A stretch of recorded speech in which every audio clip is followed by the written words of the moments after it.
Merhaba arkadaşlar, örgü kanalıma hoş geldiniz. Kız bebeklerimiz için kolay ve güzel tığ işi bebek takımı yaptım. Bakın çok güzel tığ işi hırka yaptım. Yine bunun takımı olarak çok güzel bakın tığ işi bebek şapkası yaptım.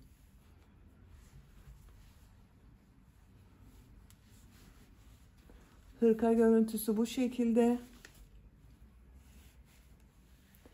Bu manken bebeğim 3 aylık bebek ölçüsünde arkadaşlar. Ben bugün bu hırka ve şapkayı 3 aylık bebek ölçüsünde anlatıyorum. Bakın şapkamız bu şekilde.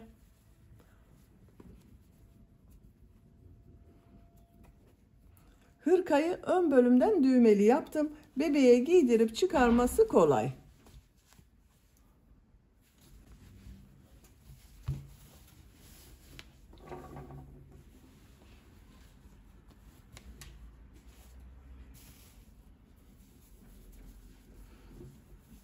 Bakın hırkamız böyle.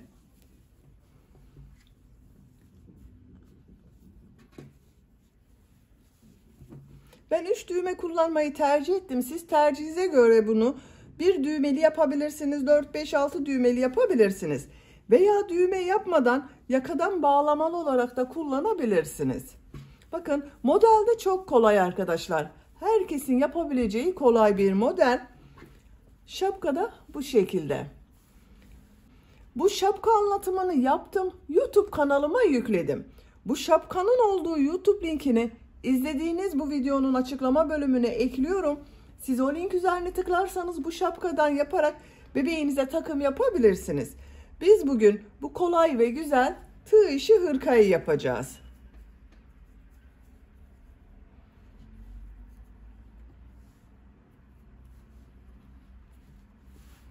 Bakın düğmesini taktım. Çok güzel oldu. Hırka örgüsünde iplik olarak beyaz renkli iplik, bu ipliği kullandım. 100 gram 320 metre yazan iplikten bir adet kullandım. Siz tercihinize göre her marka iplik ve renkleri yapabilirsiniz. Buradan iplik markası söylememiz yasak arkadaşlar. Siz her marka bebek ipliği ile bu hırka örgüsünü yapabilirsiniz. Bir adet beyaz renkli iplik ihtiyacımız var. Çok az miktarda 50 gramda mavi renkli iplik kullandım. Siz tercihinize göre her marka ve her renk bebek ipliklerini kullanarak bu takımı yapabilirsiniz. Beyaz renkli iplik şapka ve hırkaya yetti arkadaşlar. Bir adet iplik kullandım. Tığ olarak 5 numara 3 milimetre tığ kullandım. Benim elim çok sıkı değil. Yaptığım tığ işi örgüler yumuşak oluyor. Sizin eliniz sıkıysa 3,5-4 milimetre tığ kullanırsanız çok daha güzel örgüler elde edersiniz. Düğme zaten 3 adet kullandım. Siz tercihinize göre istediğiniz kadar kullanabilirsiniz. Ölçülerini videonun sonunda ölçüyorum. Oraya bakabilirsiniz. Manken bebeğin üzerinde de gördüğünüz gibi 3 aylık bebek için yaptım. Siz her yaş çocuklarınız için yapabilirsiniz. Hırka örgüsüne yakadan zincir yaparak başlıyoruz. Yeni doğan bebek için yapmak istiyorsanız benimle aynı sayıda başlayabilirsiniz. Bu yaka arttırma sırasını bir sıra eksik yaparsanız yeni doğan bebek için olur. Bu zincir sayısını benimle aynı sayıda başlayıp bu yaka arttırma sırasını benim yaptığımdan bir sıra fazla yaparsanız 6-12 ay arası çocuklarınız için olur. Yine benimle aynı sayıda başlayıp bu yaka arttırma sırasını 2 sıra fazla yaparsanız 1-2 yaş arası çocuklarınız için olur. Yaka bölümünün biraz açık olmasını istiyorsanız tercihinize göre 8 zincir fazla başlayabilirsiniz.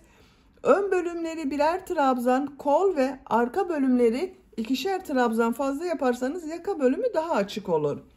İplik tığı hazırlayalım. Hep birlikte bu kolay ve güzel tığ işi hırka örgüsüne başlayalım. Örgü kanalıma abone değilseniz abone olmayı unutmayın lütfen. Hepinize kolay gelsin. İyi çalışmalar. Yakadan zincir yaparak başlıyoruz. İlk ilmeği ben bu şekilde yapıyorum. Size nasıl kolay geliyorsa o şekilde yapabilirsiniz. Zincirleri yapmaya başlıyorum. Çok sıkı zincirler yapmıyorum. 76 zincir yapalım. 76 zincir yaptım. Bakın çok sıkı zincirler yapmadım. Bu 76 zincirin kaç santimetre olduğunu ölçüyorum. 30 santimetre zincir uzunluğu var. Elimin sıklığına göre 30 santimetre için ben 76 zincir yaptım. Sizin elinizin sıklığına göre daha fazla zincir yapmanız gerekebilir arkadaşlar. Şimdi trabzan sırası yapacağız. Trabzanları yaparken yaka ayrımlarını da ayıracağız arkadaşlar. 3 zincir dönüş için yapıyorum. Toplam 79 zincir oldu. Tığ üzerine iplik alıyorum. 3 ilmek atlıyorum. 1, 2, 3, 4. ilmeğe trabzan yapıyorum. Bu 3 ilmek atlayarak yaptığımla birlikte 10 trabzan yapıyorum. 3, 4, 5,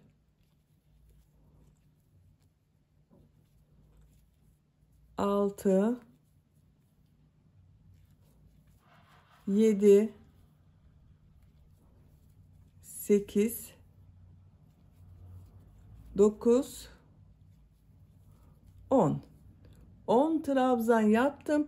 Arttırma yeri için 2 zincir yapıyorum. Kol bölümü için 18 trabzan yapıyorum. Her zincir üzerine bir trabzan yapıyorum. 18 trabzanı yapalım.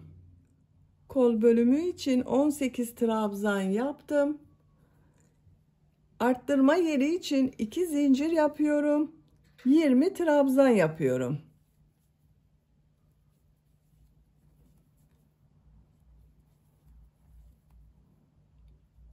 Yirmi trabzanı yapalım. 20 trabzan yaptım. 2 zincir yapıyorum. Kol bölümü için 18 trabzan yapıyorum.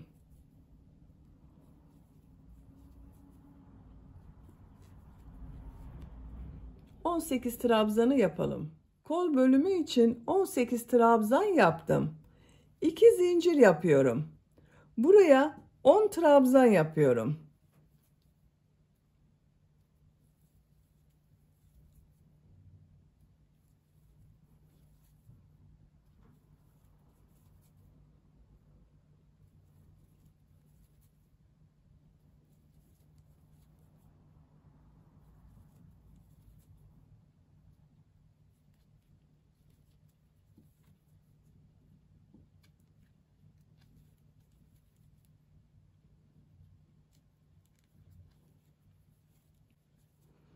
On trabzan yaptım. Bakın yaka ayrımlarını yaptık. 10 trabzan yaptım. Kol bölümleri için 18 trabzan yaptım. Buraya da 20 trabzan yaptım arkadaşlar. İkinci sıradayım. Bir zincir yapıyorum. Örgüyü çeviriyorum. İlk ilmeğe trabzan yapıyorum. Bütün ilmekler üzerine trabzan yapıyorum.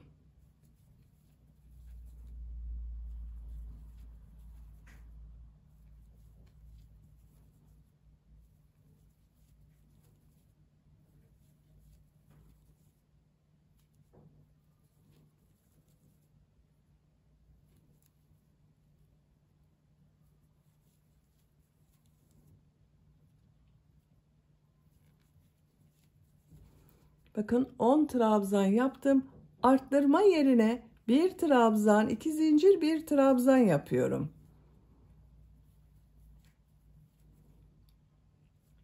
Diğer ilmeklere trabzan yapıyorum. Arttırma yerlerinde bir trabzan, 2 zincir, bir trabzan yapacağız. Bu arttırma yerine kadar devam edelim. Arttırma zincirine kadar trabzanları tamamladım. Arttırma yeri için bir trabzan, 2 zincir, bir trabzan yapıyorum. Diğer ilmeklere trabzan yapıyorum.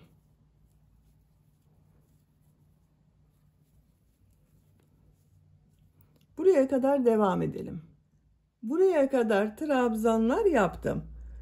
Arttırma zinciri üzerine bir trabzan, 2 zincir, bir trabzan yapıyorum. Diğer ilmeklere trabzan yapıyorum.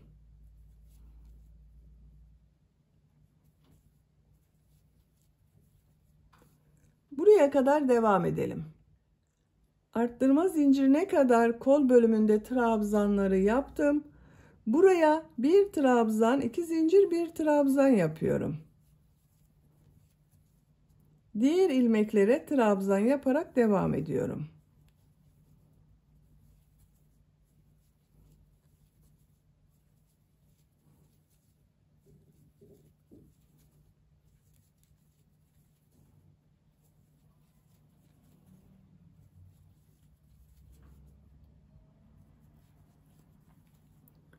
Son trabzanı bakın, bir alt sırada 3 ilmek atlayarak yaptığım bir trabzan var. Bunun 3. zincire trabzan yapıyorum. Bu sırada 2, 4, 6, 8, 10, 11 trabzan oldu burası. Arttırma yerlerinde bir trabzan, 2 zincir, bir trabzan yaptık. Bakın hepsinde 4 yerde arttırma yapıyoruz. 3. sıradayım. Bir zincir yapıyorum, örgüyü çeviriyorum. İlk ilmeğe trabzan yapıyorum. Diğer ilmeklere trabzan yapıyorum.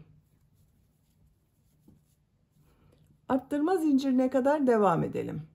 Arttırma yerine kadar trabzan yaptım. Arttırma yerine bir trabzan, 2 zincir, bir trabzan yapıyorum. Diğer ilmeklere trabzan yaparak devam ediyorum. Bu arttırma yerlerinde de bir trabzan, 2 zincir, bir trabzan yapalım. Diğer ilmeklere bir trabzan yapalım. Sıra sonuna kadar devam edelim. Sıra sonuna kadar tamamladım. Bakın bütün arttırma yerlerinde bir trabzan, 2 zincir, bir trabzan şeklinde arttırmalar yaptım. Roba örgüsü bu şekilde devam edecek arkadaşlar. Bakın görüntüsü bu şekilde. Yapacak olduğunuz çocuğun büyüklüğüne göre bu 4 yerden arttırmalar yaparak robanın örgüsünü tamamlayalım. Roba örgüsünü 4 yerden düzenli arttırmalar yaparak 9 sıra yaptım. 1, 2, 3, 4, 5, 6, 7, 8, 9. Santimetre olarak ölçüyorum. 9 santimetre yükseklik var. Siz biraz büyük yapmak istiyorsanız 1 veya 2 sıra daha arttırmalar yaparak roba örgüsüne devam edebilirsiniz. Ben arttırmayı burada bitiriyorum. Bakın görüntüsü bu şekilde oldu. 10. sırada kol ve gövde bölümlerini birbirinden ayırıyorum. 10. sıradayım. Bir zincir yapıyorum, örgüyü çeviriyorum, trabzan yapıyorum. Buraya kadar devam edelim. Arttırma yapacağım zincire kadar trabzan yaptım. Bu zincir üzerine 2 trabzan yapıyorum. Kol altı için 3 zincir yapıyorum. Çok sıkı yapmadım zincirleri. Kolda bulunan bütün ilmekleri atlıyorum. Bu arttırma yerine 2 trabzan yapıyorum. Diğer ilmeklere trabzan yaparak devam ediyorum. Buraya kadar devam edelim. Buraya kadar trabzan yaptım. 2 trabzan yapıyorum. Kol altı için 3 zincir yapıyorum. Kolda bulunan bütün ilmekleri atlıyorum. Buraya 2 trabzan yapıyorum.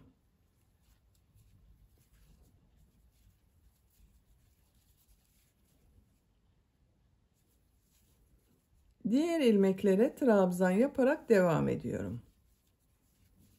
Sıra sonuna kadar devam edelim. Sıra sonuna kadar tamamladım. Bu sırada bakın, kol altında 3 zincir ile ön ve arka bölümleri birleştirdik. Kol bölümünü gövde bölümünden ayırdım.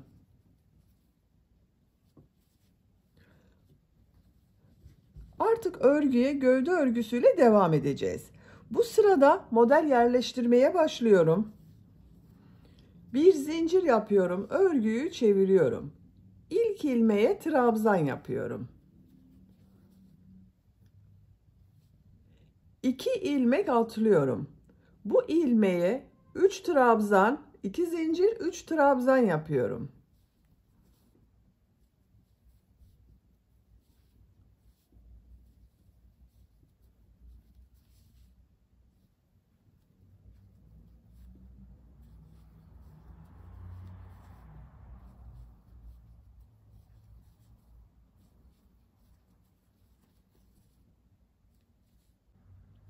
Aynı ilmeğe 3 trabzan, 2 zincir, 3 trabzan yaptım. 2 ilmek atlıyorum. 1 trabzan yapıyorum. 1 ilmek atlıyorum. Bu ilmeğe 3 trabzan, 2 zincir, 3 trabzan yapıyorum.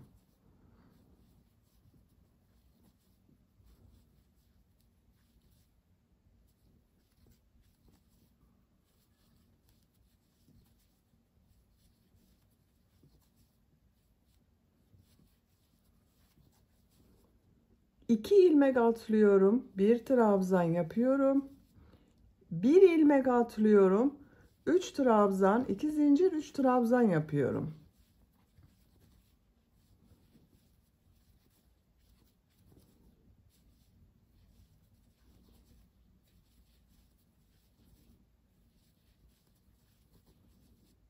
İki ilmek atlıyorum. 1 trabzan yapıyorum.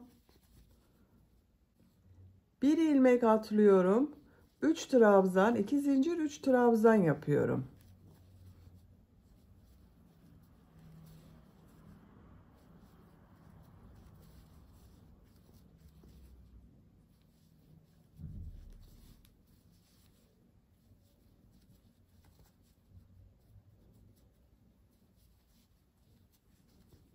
Üç trabzan, 2 zincir, 3 trabzan yaptım. Bakın ön bölüme 1, 2, 3, 4 model yerleştirdim.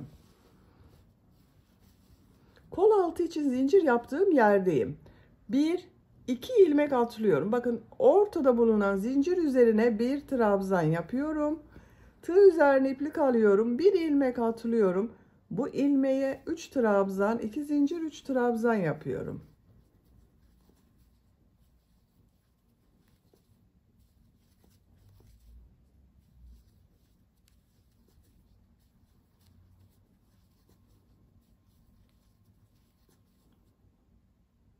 İki ilmek atlıyorum, trabzan yapıyorum. Bakın bu şekilde model devam ediyor. Bir ilmeğe bakın model olarak 3 trabzan, 2 zincir, 3 trabzan yapıyoruz. 2 ilmek atlıyoruz, 1 trabzan yapıyoruz. Bir trabzandan sonra bir ilmek atlayıp tekrar model için 3 trabzan, 2 zincir, 3 trabzan yapıyoruz. Sıra sonuna kadar devam edelim. Modelleri sıra sonuna kadar yaptım. Sıra sonunda bakın modelden sonra 1, 2, 3 ilmek var. 2 ilmeği atlıyorum. Son ilmeğe trabzan yapıyorum. Sıra başında bakın trabzan ile başladım. Sıra sonunda trabzan ile bitirdim. Bu ilk ön bölümde bakın 1, 2, 3, 4 model yaptım. Bu ön bölümde de 1, 2, 3, 4 model yaptım arkadaşlar bakın. Toplam 2, 4, 6, 8, 10, 12, 14, 16, 17 model var. Arka bölümde 9 model oldu. 2, 4, 6, 8, 9. Model yerleştirmeyi yaptık.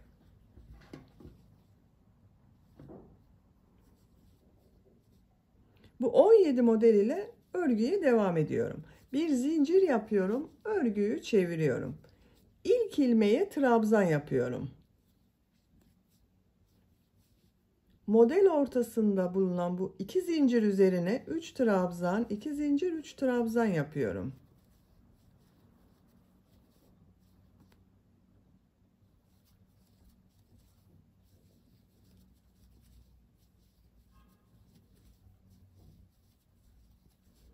Trabzan üzerine trabzan yapıyorum. Model üzerine 3 trabzan, 2 zincir, 3 trabzan yapıyorum.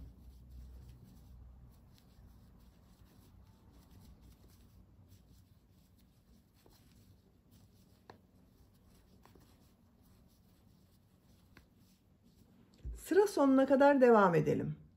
Sıra sonuna kadar tamamladım. Son model üzerine 3 trabzan, 2 zincir, 3 trabzan yaptım. Son trabzan üzerine de bir trabzan yapıyorum. Bir zincir yapıyorum, örgüyü çeviriyorum. İlk ilmeğe bakın, trabzan üzerine trabzan yapıyorum. Model üzerine 3 trabzan, 2 zincir, 3 trabzan yapıyorum.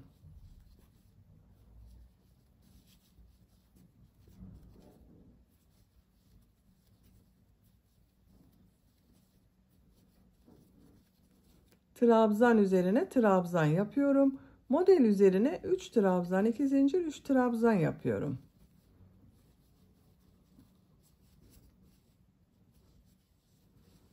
Bakın, kol altının görüntüsü bu şekilde oldu.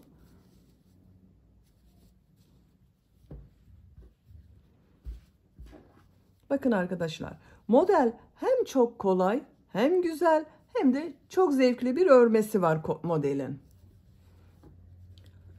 Gövde örgüsünü, bu model sırasını tekrarlayarak devam edelim. Model sırasını 8 sıra yaptım. 1, 2, 3, 4, 5, 6, 7, 8. Burada bitirmedim, devam ediyorum. Ama renk değiştiriyorum ben.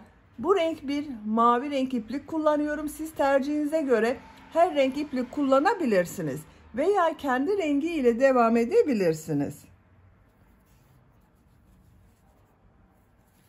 İplik rengini kesiyorum burada.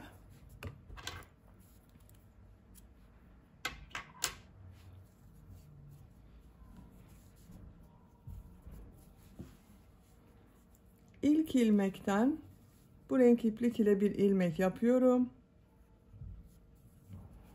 Zincir yaptım, sağlamlaştırdım. Aynı ilmeğe trabzan yapıyorum.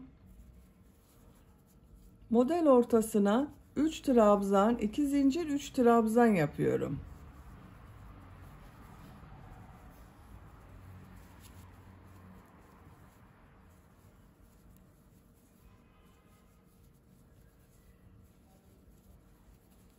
Trabzan üzerine trabzan yapıyorum.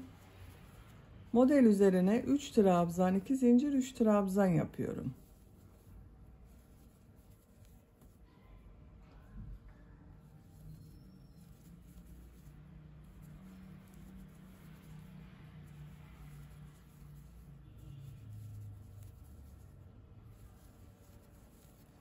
Bakın, aynı modeli yapıyoruz.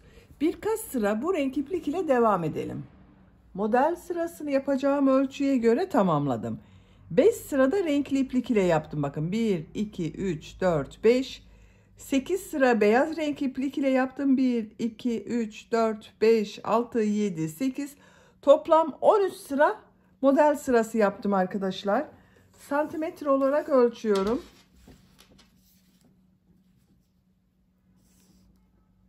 17 santimetre yükseklik var. Burada bitirmedim. Daha uç bölümü yapacağız. İlk önce bu ön patları yapalım. Bakın, ipliği burada bitirdim. En son bir trabzan yaptım. Ön patlarda pıtırcık modeller yapıyorum. Buraya da düğme ilikleri yapacağız. Bakın, bu yaka örgüsünün buraya düğme ilikleri yapacağız. 2 zincir yapıyorum. Aynı ilmeğe sık iğne yapıyorum. Bakın, burayı atlıyorum. Bu ilmeğe bir sık iğne, 2 zincir, bir sık iğne yapıyorum.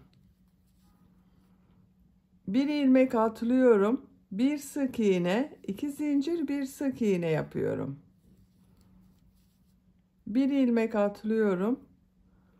Bir sık iğne, 2 zincir, bir sık iğne yapıyorum. Bu model sırası başladığımız sıraya kadar devam edelim. Model sırası başladığım yere kadar pıtırcık model yaptım. Yaka bölümünün buraya düğme ilikleri yapacağız arkadaşlar. İlk düğme iliğini bu yaka başlangıcına, bir diğerini bakın şu ilmeğe yapacağız. Üçüncü düğme iliğinde ikisinin ortasına, bakın şu şekilde katladım. Buraya işaret yapıyorum.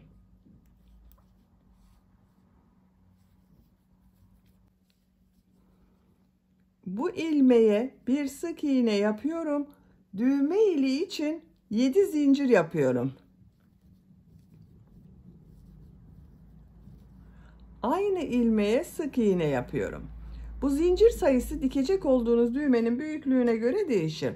Ben bakın bu şekilde bir düğme kullanıyorum. Bunun geçeceği kadar arkadaşlar.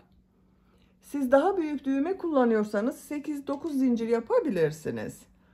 Şu ilmeği atlıyorum. Bir sık iğne, 2 zincir, bir sık iğne yapıyorum.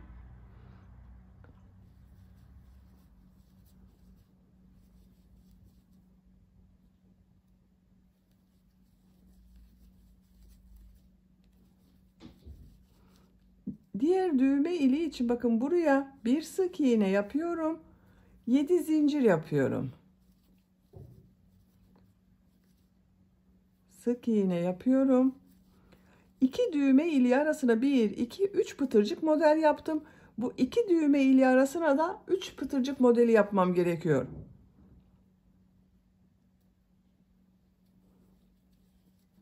Bir sık iğne, 2 zincir, bir sık iğne yapıyorum.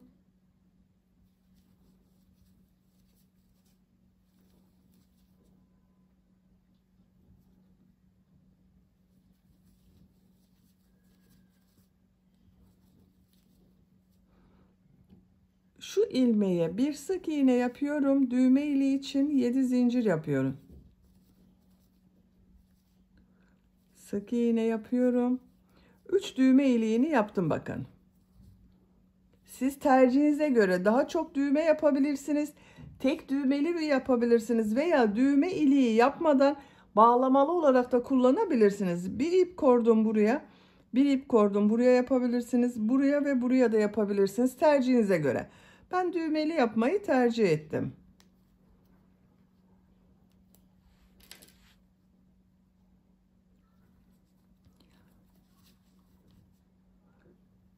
Şu ilmeğe sık iğne yapıyorum. Yaka çevresinde sık iğne yaparak devam ediyorum.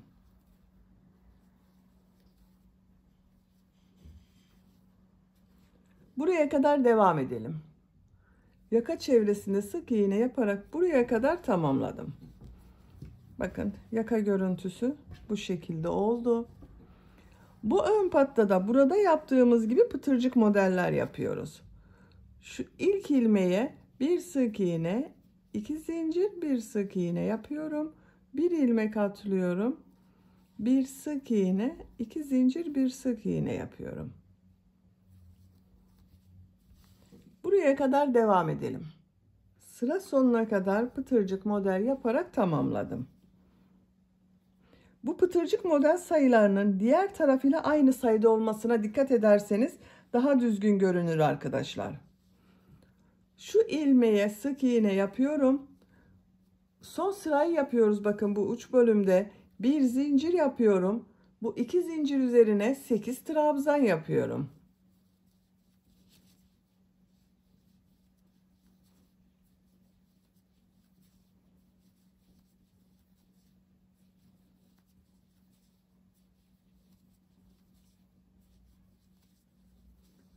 Sekiz trabzan yaptım. Bir zincir yapıyorum.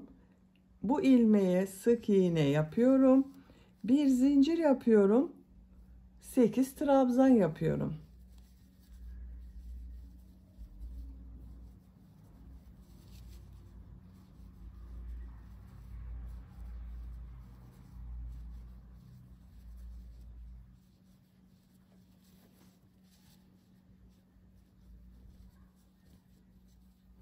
Bir zincir yapıyorum, sık iğne yapıyorum.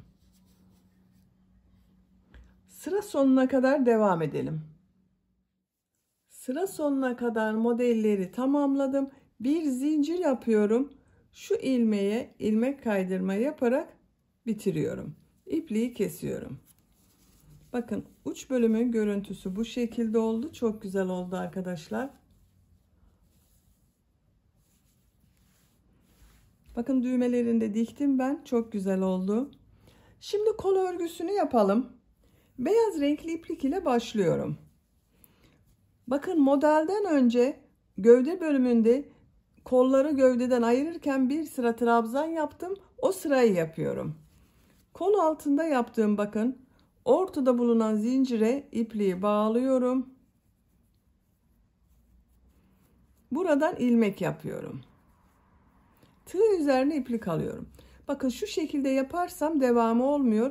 Şu şekilde devam ediyorum ben. Örgünün gelişine göre. Siz bu roba sırasını benim yaptığımdan bir sıra fazla yaptıysanız düz devam edebilirsiniz. Bu arttırma yerine kol bölümü için bir trabzan yapıyorum. Diğer ilmeklere trabzan yaparak devam ediyorum.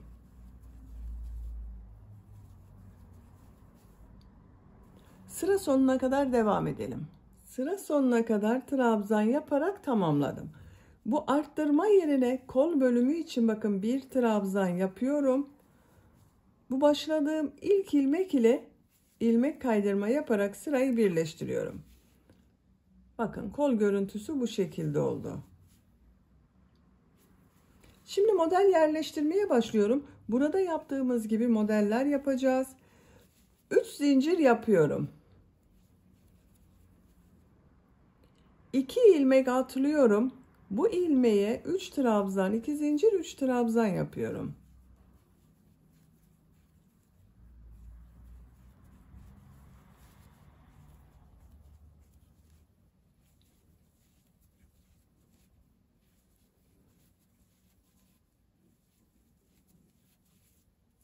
Aynı ilmeğe 3 trabzan, 2 zincir, 3 trabzan yaptım. Tığ üzerine iplik alıyorum. 2 ilmek atlıyorum. 1 trabzan yapıyorum. 1 trabzandan sonra 1 ilmek atlıyorum. Bu ilmeğe 3 trabzan, 2 zincir, 3 trabzan yapıyorum.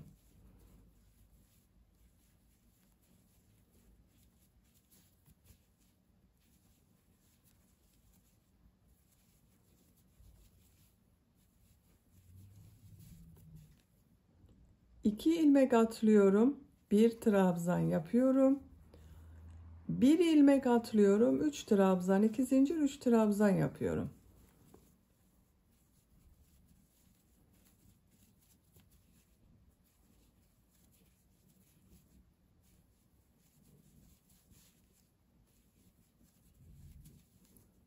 İki ilmek atlıyorum. Trabzan yapıyorum.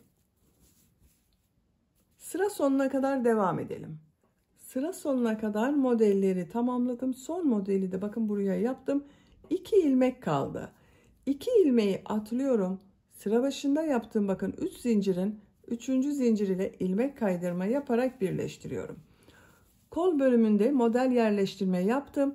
1, 2, 3, 4, 5, 6, 7 model oldu arkadaşlar. Bakın bir sıra üzerinde. Bu 7 model ile kol örgüsü devam edecek. 3 zincir yapıyorum. Model üzerine 3 trabzan, 2 zincir, 3 trabzan yapıyorum.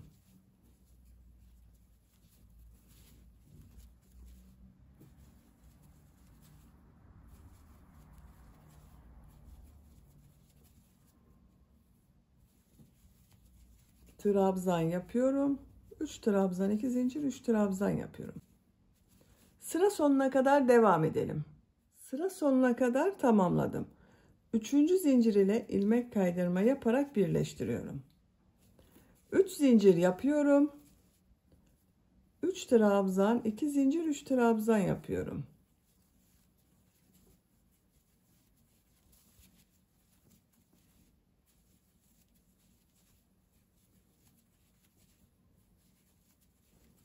Trabzan üzerine trabzan yapıyorum. Bakın arkadaşlar, kol örgüsü bu şekilde devam edecek. Tercihinize göre kolun uzunluğunu istediğiniz kadar yapabilirsiniz, yüksekliğini. Gövde ile aynı sıra yapabilirsiniz, daha kısa yapabilirsiniz. Kol örgüsüne devam edelim. Kol örgüsünü 9 model sırası yaptım. 1, 2, 3, 4, 5, 6, 7, 8, 9. İlmek kaydırma yaparak bakın birleştirdim. İpliği kestim arkadaşlar. Kol örgüsünü burada bitirmiyorum. Bakın diğer kol örgüsünü de ben tamamladım. 1, 2, 3, 4, 5, 6, 7, 8, 9 sıra beyaz renkli iplik ile yaptım. 3 sıra mavi renkli iplik ile model yaptım. Son sırada burada yaptığımız gibi dilimli modeller yaptım. Bu kolda da aynı yapacağız. Mavi renkli iplik ile devam ediyorum. Bu ilmekten ilmek yapıyorum. 3 zincir yapıyorum. Model üzerine 3 trabzan, 2 zincir, 3 trabzan yapıyorum. Modelleri aynı şekilde devam ediyoruz.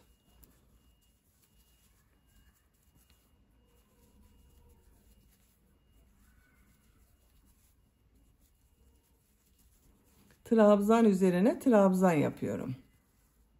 Sıra sonuna kadar devam edelim. Sıra sonuna kadar tamamladım. 3 zincirin, bakın 3. zincir ile ilmek kaydırma yaparak birleştiriyorum. 3 zincir yapıyorum.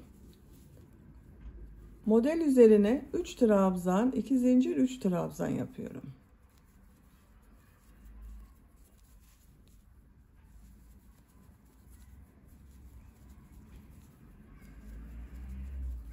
Trabzan üzerine trabzan yapıyorum. Sıra sonuna kadar devam edelim. Sıra sonuna kadar tamamladım. 3. zincir ile ilmek kaydırma yaparak birleştiriyorum. 3 zincir yapıyorum. 3 trabzan, 2 zincir, 3 trabzan yapıyorum.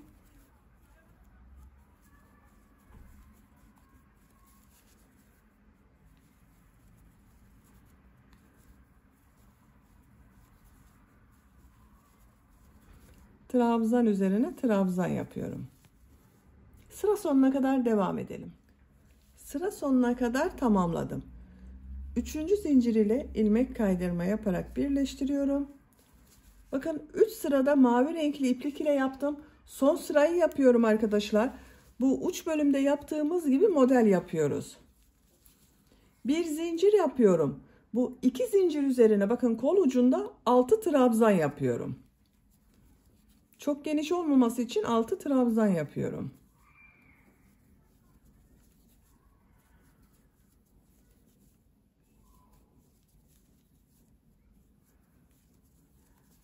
Altı trabzan yaptım.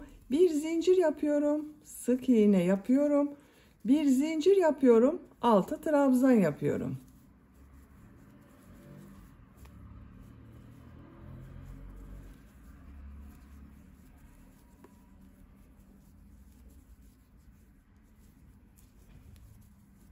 Bir zincir yapıyorum. Sık iğne yapıyorum.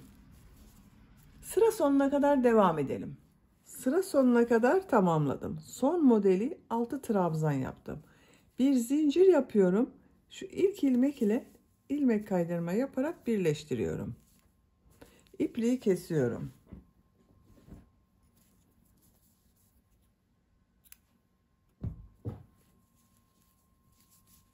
Bakın kol ucunun görüntüsü de bu şekilde oldu. Hırka örgüsünü de bitirdim arkadaşlar. Siz de diğer kol örgüsünü aynı şekilde başlayıp tamamlayabilirsiniz.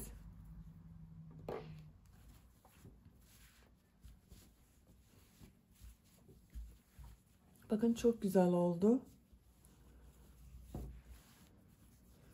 Düğmesini de şu şekilde takıyorum.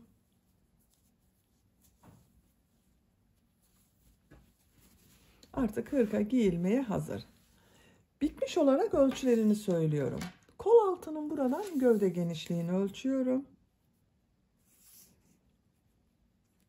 24 santimetre. Kol altından yüksekliğini ölçüyorum. 19 santimetre. Kol yüksekliğini ölçüyorum. 15 santimetre. 3-6 ay arası bebek ölçüsünde oldu bakın.